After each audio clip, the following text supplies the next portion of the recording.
Introducing the all-new Corolla.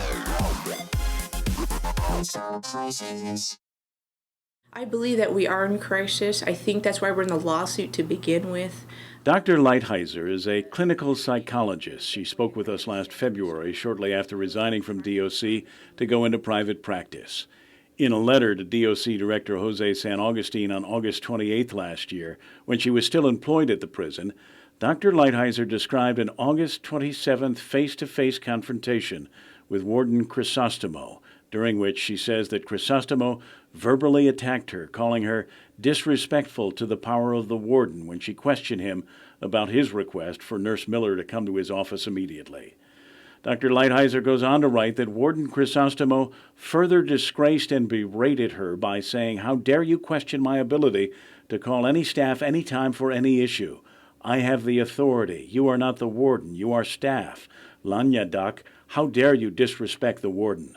She describes Crisostimo as becoming increasingly uncontrolled in his anger, and she writes that his aggressive posturing and standing forward forced her to step back. She told the warden that she would not continue to be screamed at, and she left the area to return to the infirmary to continue the sick call process with Nurse Miller, who, she says, was the only nurse available to conduct sick call that day at the prison.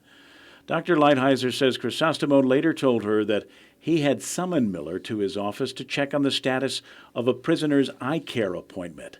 Dr. Leitheiser writes that Nurse Miller told her that he and Nurse Gonzaga were frustrated with the warden because he continued to demand in-person audiences with him without consideration of the impact on the medical and mental health access to care for the inmates at DOC.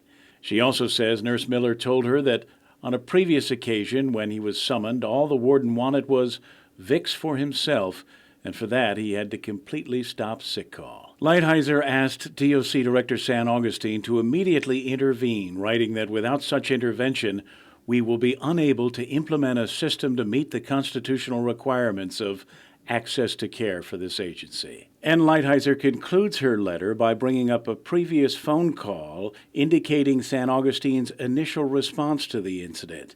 She says San Agustin expressed surprise at her fearful response, saying that as a psychologist, she should be able to handle it. Please do not minimize the warden's hostile behavior towards me and others as simply a female psychologist's inability to handle stress, she writes. This would be a travesty. She said the warden should be counseled or ordered to take anger management treatment, calling his behavior absolutely unacceptable and alarming. Kevin Kerrigan, PNC News.